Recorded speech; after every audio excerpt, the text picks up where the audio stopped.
মানুষ হিসাবে আমরা খোদা তাআলার রহমত থেকে সবসময় নিরাশ হয়ে যাই। সবসময় আমরা নিরাশার মধ্যে ডুবে থাকি। আমার মনে হয় যে আমার যে বর্তমানে খারাপ সময় যাইতেছে, সবচেয়ে খারাপ পরিস্থিতির মধ্য দিয়ে আমি যাইতেছি, এগুলো কি আমার খোদা দেখে না?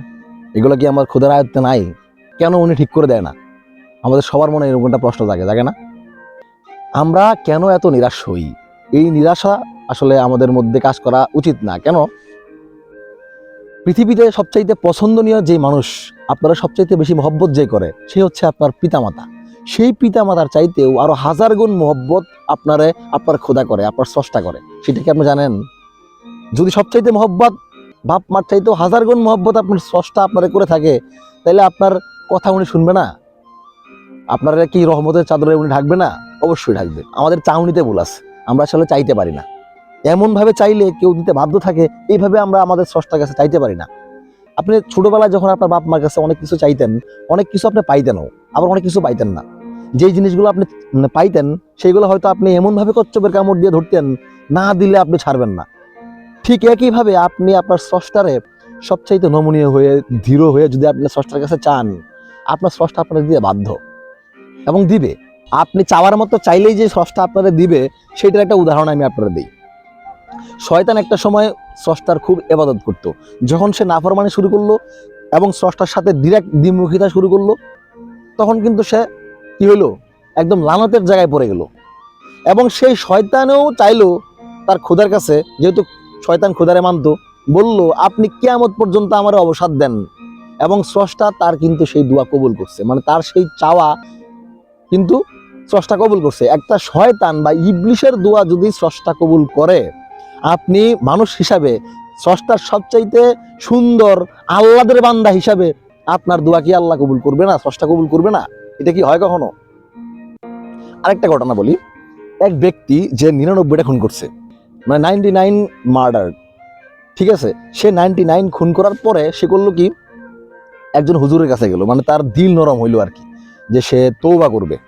এখন হুজুরে বলতেছে যে হুজুর, আমি তো 99টা খুন করছি, এরকম এরকম ঘটনা, কিন্তু আমি চাইতেছি এখন ভালোর দিকে যাইতে।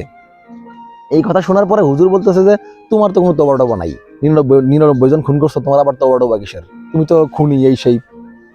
এই কথা শোনার পরে ওই লোকের মেজাজ গেল খারাপ হয়ে। ও করলো কি, এক চটকনা দিয়ে ওই হুজুরও মারি ফেললো, মানে 100 পূর্ণ করলো, নাকি 100 খুন মার্ডার হইলো।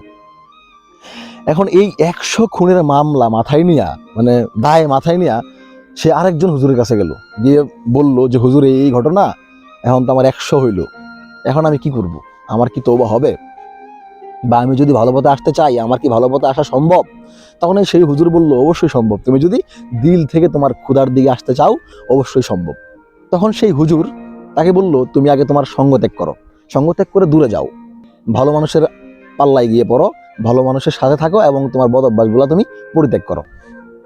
এবং ওই লোক সঠিক নিয়তে, ভালো নিয়তে, তার নিজের যে এলাকা আছে, অপরাধ প্রবণ যে এলাকা, সেই এলাকা ছেড়ে ভালো জায়গায় যাওয়ার জন্য সে প্রস্তুতি নিয়ে ঘর থেকে বেরোয় গেছে।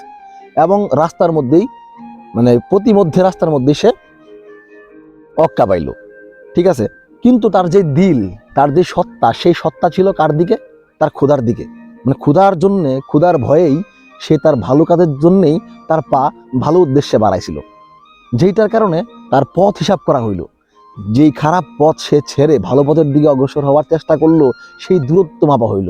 দেখা হইল সে আসলেই সত্যি সত্যিই কিন্তু তার স্রষ্টার দিকে ভয়ে অবনত হয়ে তার স্রষ্টার দিকে যাচ্ছিল, ভালোর দিকে। সেই জন্য তাকে ক্ষমা করা হইল।